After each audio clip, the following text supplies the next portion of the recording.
안녕하세요. 대한민국 최고의 토론토 랩터스 전문 채널 랩터스톡 로이스터입니다.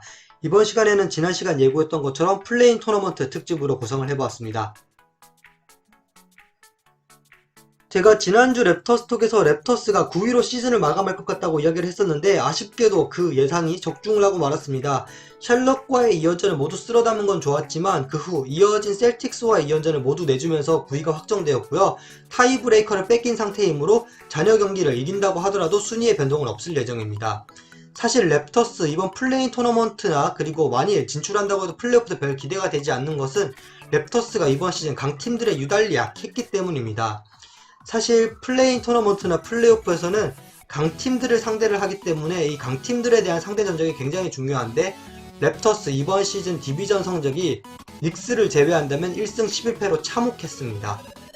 그랬기 때문에 제가 별 희망을 갖지 않는 것도 무리나 억측은 아니겠죠. 결국 대진표는 다음과 같습니다. 마이애미 히트와 애틀랜타 혹스가 7번 시드 결정전을 치르게 되고 승자는 7번 시드로 플레이오프 진출, 패자는 최종전을 향하게 되고 최종전 진출전에서는 9위인 랩터스와 10위인 불스가 붙게 되고 승자는 최종전 진출, 패자는 탈락입니다. 결국 시즌 8위를 따내지 못했기 때문에 랩터스는 험난한 플레인 토너먼트의 길을 걷게 되었습니다. 그리고 최종전은 8번 시드 결정전으로 게임 1의 패배팀과 게임 2의 승리팀이 붙게 되는데요. 승자가 8번 시드로 플레이오프를 진출하며 패자는 아쉬운 최종 탈락을 하게 됩니다. 그런데 결국 이 플레인 토너먼트는 시즌 8위와 9위의 싸움이라는 이야기가 지배적인데요. 왜냐하면 시즌 7위는 탈락은커녕 최종전에도 진출한 적이 없습니다. 즉 승률 100%였습니다. 그리고 시즌 12팀 역시 매년 첫 경기에서 탈락을 하고 말았기 때문인데요. 지금의 랩터스의 부진한 모습을 본다면 글쎄요, 불스가 한번 기적을 만들어낼지도 모르겠습니다.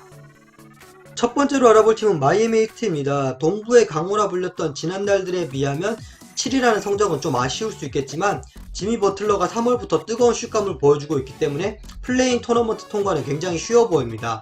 공수 레이팅에서 본 마이애미 히트는 수비팀이었습니다. 오펜시브 레이팅이 25위였던 반면 디펜시브 레이팅은 리그 9위였는데요. 한 가지 재미난 사실은 이 두 가지를 조합해봤을 때 마이너스였지만 승률은 5할을 넘겼습니다. 즉 클러치 타임에 굉장히 강했다는 그런 반증이 되겠습니다. 상대 전적을 본다면 3승 1패로 랩터스의 우세였습니다. 시즌 첫 대결에서 랩터스가 패배했지만 내리 3연승을 거뒀고요. 특히 지난 대결에서는 92점으로 마이애미 히트의 공격을 꽁꽁 묶었습니다. 마이애미 히트 입장에서는 랩터스와 붙게 된 키플레이어는 카일 라우리가 될 것으로 보이는데요. 랩터스에서는 두말할 필요가 없는 고트지만 히트에서는 노세와 불화설 등으로 본인의 이름값에 맞는 활약을 보여주지 못했습니다. 랩터스와의 맞대결이 펼쳐진다면 과연 본인의 명예회복을 할 수 있을지가 기대가 되지만 시즌 7위이고 히트의 전력이 혹스보다 강해 보이기 때문에 과연 랩터스와 붙을 수 있을지 의문이 드네요. 시즌 8위 팀은 애틀랜타 혹스였습니다. 내부에 혼란도 있었지만 결국은 5할 승률을 유지하면서 플레이인 토너먼트 진출에 성공했습니다. 지난 시즌에는 이보다 한 단계 낮은 9위로 플레이인 토너먼트를 진출했지만 2승을 거두면서 플레이오프에 진출한 기분 좋은 기억도 있습니다. 공수 레이팅을 보자면 오펜시브 레이팅에서는 8위, 디펜시브에서는 22위였는데요. 아무래도 에이스 트레 영이 공격력은 좋지만 수비력은 그렇지 못하기 때문에 늘 혹스는 공격에 치중하는 팀이 될 수밖에 없습니다. 한편 랩터스는 혹스를 상대로 1승 2패로 부진한 모습을 보였습니다. 특히나 뼈아팠던 것은 2차전 연장승부 끝 2점차 패배를 했던 것인데요. 이것을 통해서 랩터스는 타이브레이커를 뺏기게 되었고 결국 이게 이어져서 시즌 9위가 되고 말았습니다. 랩터스와 혹스가 이제 플레인 토너먼트에서 붙게 된다면 저는 클린트 카펠라를 키플레이어로 보고 있는데요. 카펠라 같은 경우는 정통파 센터로 늘 랩터스를 상대로 좋은 리바운드를 따내면서 제공권 장악에 큰 역할을 했습니다. 하지만 이번에는 야코 퍼틀이 랩터스에 합류했기 때문에 더 이상 호락호락하게 카펠라에 리바운드를 내주진 않을 것으로 보입니다. 사실 랩터스가 트레이형처럼 사이즈가 작은 가드는 참 잘 잡는데 이것과 승리는 좀 별개였던 것으로 보이네요.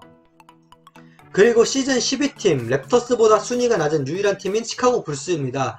론조볼의 부상이 있었다곤 하지만 이름값에 맞지 않는 활약으로 아쉬운 모습을 보였던 불스인데요. 드로잔을 제외한 부셰비치나 잭 라빈 역시 애매한 상태로 이번 시즌을 마감하게 되었습니다. 공수 레이팅을 보자면 좀 의외였던 사실이 굉장한 수비팀이었다는 사실입니다. 사실 잭 라빈이 공격은 좋지만 수비가 약한 이미지가 있기 때문에 저도 공격력이 강한 팀일 줄 알았는데 좀 의외였습니다.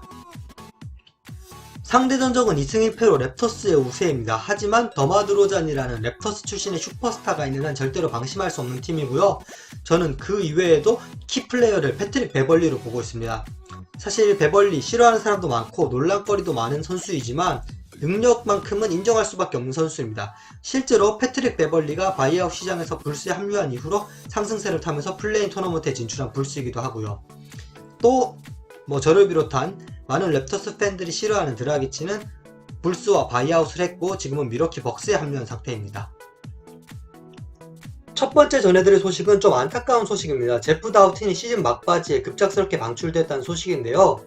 표면적으로는 투웨이 계약 만료로 인한 방출이지만 내부에는 좀 더 복잡한 사정이 있습니다. 일단 투웨이 계약은 좀 복잡한 그 계약 구조가 되어 있는데요. 보통 사람들이 생각하시는 것은 최대 1년이라고 알고 있지만 그 외 조항으로는 50경기 등록이라는 조건이 붙어 있습니다. 출장이 아닌 등록이 기준이기 때문에 제프 다우틴 같은 경우는 정작 뛴 경기는 25경기였지만 등록이 50경기가 되었기 때문에 만료가 되었습니다. 네, 참 아쉬운 소식이죠. 하지만 제프 다우틴의 방출이 저는 이해가 되지 않는 게 투웨이 선수가 50경기나 등록이 되었다는 것은 분명히 팀에 어느 정도 기여를 하고 있다는 선수라는 뜻입니다. 즉 다우틴이 방출된 것은 기량의 문제가 아니라 돈 같은 또 다른 이유일 것으로 보이고요.